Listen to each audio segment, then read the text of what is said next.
Hey guys, how are you? Welcome back to my channel. It's me, Steven. I am circling a Walmart parking lot, as you do, right? I'm sure all of us do this. Looking for a homeless guy, as you do. I can't find him.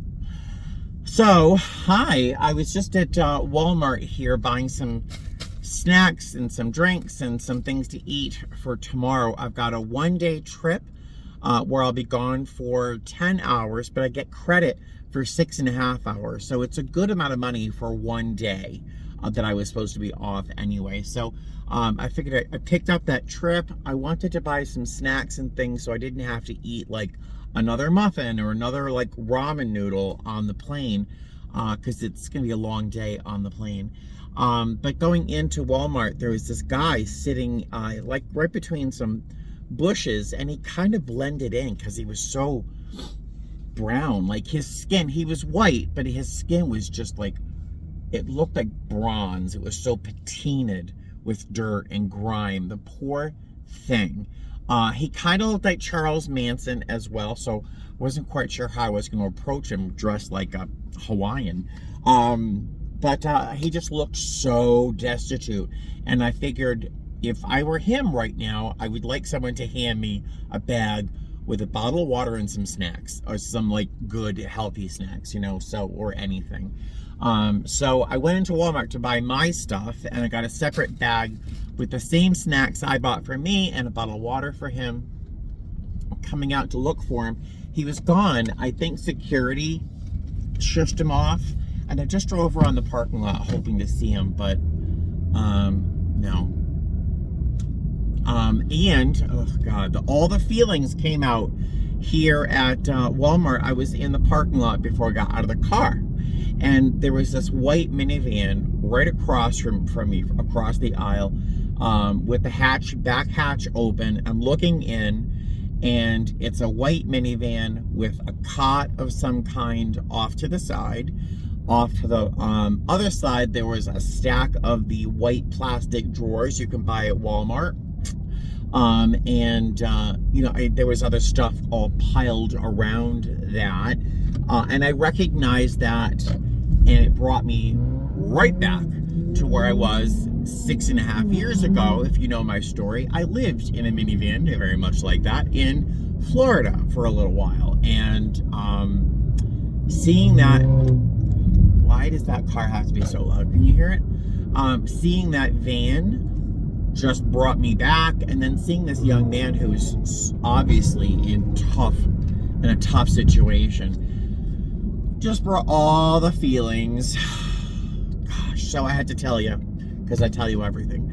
I am going home now. I'm going to take my Dremel tool and buff down part of the denture that the dentist clipped yesterday because it's rubbing against my tongue. And then I'm going to sit down and talk with you guys for a few minutes about our contract. It was ratified yesterday. 75% voted for the contract, 25 against. It was a very contemptuous time to be on Facebook. I had to really avoid a couple of the flood attendant groups because there were plenty of people who were ridiculing others and judging other people for having an opinion that was different than their own, and it was really pissing me off. The people who voted against this, I voted for it, if you can't tell. The people who voted against it were just pulling all these sort of fear factors out, you know, and trying to scare people into voting no, and saying, well, you know, never accept the first negotiation, you know, whatever. They were complaining about this part was taken out of the contract when in fact it was just moved over, whatever. So everyone can vote according to their own conscience, and that's how it should be. No one should browbeat anybody into voting any particular way. But so it was approved, and I'm just glad it's over so we can get back to being hopefully civil to one another on Facebook. But the contract was approved. there's a couple changes that are really spectacular. I have to reread the entire document again to really get a good grasp on it, because a lot of it takes effect next month in terms of bidding and all sorts of stuff. There's lots of changes in the future, but one of the big ones is a pay raise.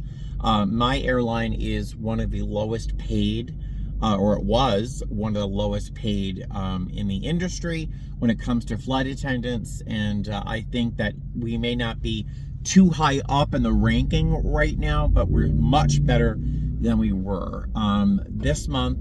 And I'll give you more specific numbers when I get to the house, but I am going to be I was supposed to get a raise anyway to $36.10 from $33.94. So I was looking forward to that raise. But as of the ratification date, I got an instant raise to 42 something. I forget. I'll find out when I get home. Let me talk to you more about this stuff when I get actually to the house.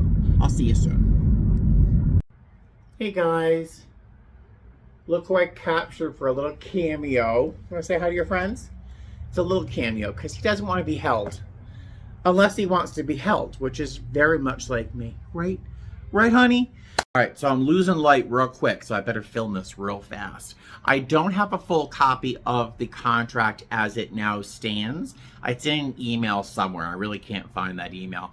But I'm going to print it out again and then make a dedicated effort to understand this new contract as well as I knew my old one. There's a lot of changes, and I really want to be aware of what's going on, right? So I don't have that full copy in front of me, but what I do have is a little booklet that the union sent out before we voted to give us an idea of some of the highlights, some of the positives and some of the compromises that we had to make, because compromise is part of negotiation, right? One of the things, well, I won't talk about people who were on the non-prevailing side of this vote so much, but some people were really irritated that we didn't get a bonus with this contract. The last time we had a new contract, there was a bonus apparently, and that was because the company had been negotiating for 9 years for that contract. So they threw a bunch of money at people thinking, will that help? And apparently it did. I don't think anyone understood at the time how that money would be taxed. So it was not a pleasant surprise for some people, but I would take a pay raise over a bonus any day. Last month, I jumped into my new pay rate. But last month, I was making, what was I making? I was making $33.94 when I entered into was in my 6th year. Entering into my 7th year, my raise was to go to $36.10. So it's a little raise, not a gigantic one, but one that I'd be very, very happy to get. That's the paycheck that I just received today, was at that pay rate of $36.10. Now that the contract has been ratified, my pay rate immediately is going to go up to $42.89. So in the last month, my pay rate went from $33.94 to $42.89. I'm happy with that. I'm very, very happy with that.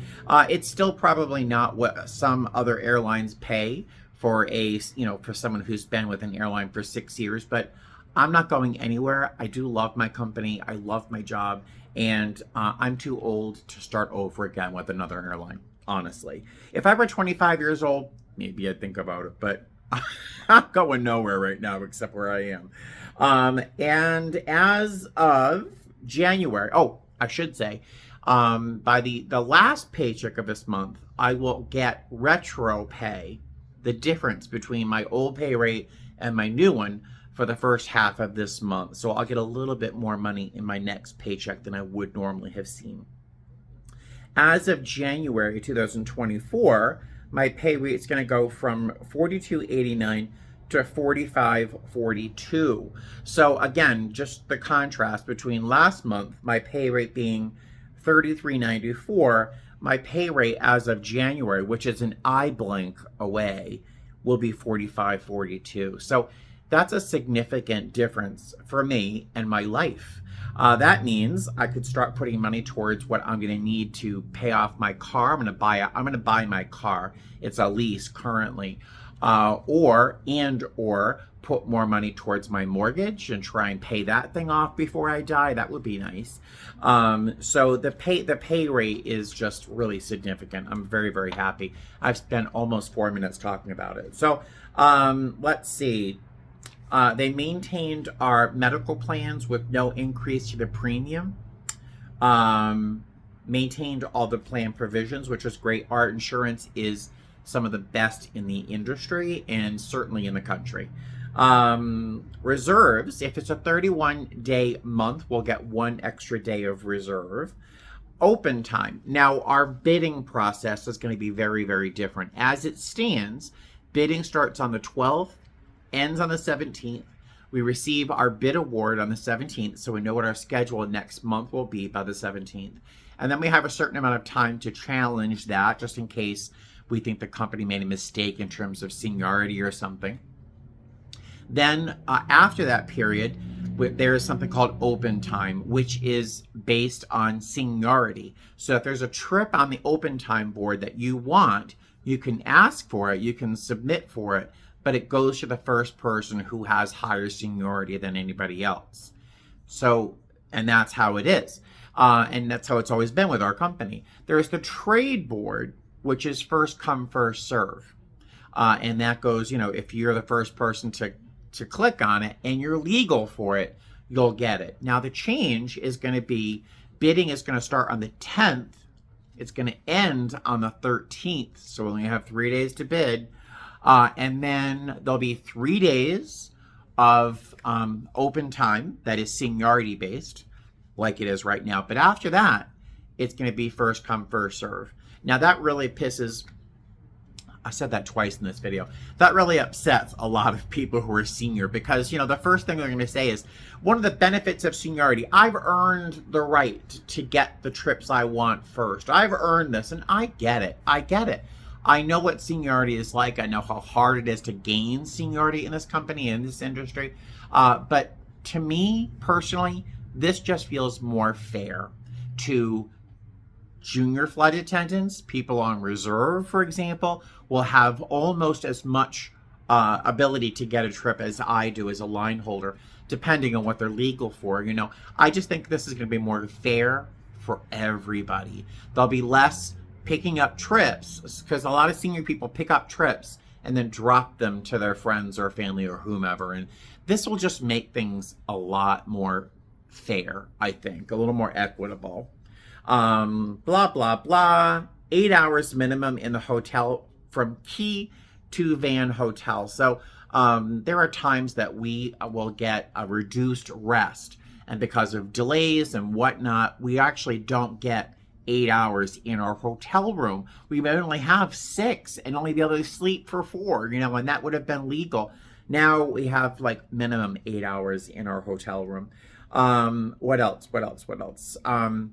Reserve switching from time balancing to seniority-based assignment. I think I understand what that is, but what I think it means is reserve is going to be easier to understand. There's going to be 5 reserve notification periods versus the 3. So I'm not sure how that will benefit anybody, but besides making it more complicated. Lead pay. We get $2 additional per hour when flying lead. As you know, I love to fly lead. They've increased that to $2.50. Not an enormous difference, and a lot of people were upset that it wasn't greater, but so many senior people fly C anyway. They don't fly lead, so I'm not sure why they were all upset about it so much, but additional $150 credit for our uniform company. So we get $150 a year now. They're going to double that, so I'll have $300 a year. Free shipping and free shipping on returns, the first 4, free shipping for the first 4 purchases, and I think free shipping on returns as well. The company HPI, who we deal with for uniforms, has not been easy to deal with or fair, but so the union's trying to make that more livable. one of the biggies is if you at work, if you're wherever you work right now, if you have to work on Easter or Christmas or New Year's, what do you get as an incentive to work? Is it time and a half? We used to get $50, $50 for working Christmas or Easter or whatever the I think it's 5 major holidays there are. Well, they've increased it to 200% pay. So they won't be hunting for people to work on holidays, I don't think, anymore. So $200, 200% pay for holidays. They're going to pay for global entry. I don't really need global entry as I never travel internationally for pleasure. And I certainly avoid it as much as I can for flying for work. I just don't like international trips where we fly, personally. But if they're going to pay for it, I'll get it. And they're also going to pay for our passport renewal. I don't know if that's unusual for any other airline, but we currently have to pay for our passport renewal. So that only comes up every 10 years, but still, it's something, right? On-duty maximum hours. Now, I can be scheduled up to 14 hours, I think. But it used to be no matter what, if it was weather-related, mechanical, whatever the company thought, we could be on duty up to 16 hours. And that was hard. That was difficult. They've reduced it to 15 hours, which doesn't sound like a lot, but it's a significant improvement over 16 hours. So that's very nice. They've eliminated red eyes plus one. A red eye plus one is when you're flying into a city, the last flight into, say, Fort Lauderdale, and then you're like 5 hours later, 6 hours, 6 hours later, you're flying back to Vegas. That's a red eye plus one. They've eliminated red eyes plus one. So that's amazing. What do you guys call, other airlines, what do you call that when you are flying in the last flight and then the first flight back? What's that called where you are? We just call it a red eye plus one. Restored, for DORs, things like that, it's no longer apparently supposed to be a compromise between what crew scheduling and what flight attendants want. It's supposed to be now more along what the flight attendant wants or needs. So that's nice. Let's see. One of the negatives, or I don't care, it doesn't affect me so much, but some people do. To get health insurance with my company, we have to work block. That could be deadheads, vacation, training, working, obviously, whatever, sick time. As long as those hours add up to 432 hours, we got health insurance the next year. So over the course of a year, you had to somehow get 432 hours credit. They've upped that to 600 hours, which is not, I don't think, a significant difference. But there are flight attendants who really just work this job for the travel benefits, and they really don't work a lot. They drop all their trips. Oh, that's another plus. I have to look into this. We might be able to pick up trips out of base. So that's something, especially for commuters. That would be very nice. What was I going to say about, I forgot. Single occupancy day rooms. So I no longer have to be threatened with sharing a hotel room. If we have a, we get a day room for somebody, for a reason. What else? Let's see. This is about, like, does the hotel room have a bathtub? Who cares? Let's see. Oh, wait, one sec, hold on. This is a big one. They've removed the cap, the 110-hour cap for working. So in some airlines, there's an unlimited number of hours you're allowed to work. As long as you don't work 7 days in a row, you can work whatever you want to work. With my company, the max was 110 hours. You could block more if you knew how to work soft credit, and I've not been very good at that. So you can block up to 110 hours. Now they've removed that limit, so you can work as many hours as you want. I can't see myself working more than 80, 85 hours a month max. There'll be times I'll want to work couple extra if I need some extra money, but I'm not the person who can work 120 hours a month. That's never been me. Again, if you don't know how we're paid, that might sound like I'm being flippant, but that's a lot of hours. That's a lot of hours. Oh, crew scheduling cannot stand up a deadhead if there are ready reserves available. So you're deadheading, you think you're just going to relax in that airline seat, listening to music, playing a game, reading while you're deadheading to work, and surprise, you're work on the flight. No longer. That unless there is a sick call or there's some other significant reason, so there's no more surprises. That's only happened to me once in 6 years, so it's not a big deal for me. They've doubled the number of commuting possibilities to 4. If you can't get to work, you're covered for 4 instances. Still not fantastic, but what else? Let's see. Oh, the AFA, our union, and the company will jointly construct lines and pairings. And pairings is actually it's italicized here. I think the company alone builds our lines and our pairings, and that's why they sometimes bite so badly. So if the AFA gets involved with building some of these pairings, maybe they'll be a little less devastating sometimes. Or in Las Vegas, we have 4 days that are worth 13.5-hour credits. Yeah, 4 days. What else? Hold on, let's see. Let me see. Whoa. Oh my God, hold on. Reroutes or rescheduling. I'm sorry, reroutes or rescheduling, yeah. They've clarified the language, which is nice. They've increased, this is one of the concessions, they've increased the allowed numbers of reroutes per year to a maximum of 8 pairings a year. There are airlines that can reroute you an unlimited number of times. They'll reroute you because they need to reroute you. You're just doing your job. They need you somewhere else. You're going to go there. With my company, it used to be 5 times a year. Now it's 8 times a year. In 6 years, I've been rerouted twice. So I'm not too worried about it. But 8 times a year, I can handle that, right? And if we are rerouted, we get 150% pay, and reroute pay increases to 200 if the flight attendant chooses to exceed 8 times max. Oh, okay. So if I choose to allow them to reroute me more than 8 times, it's 200% pay per time. So that's nice. What else?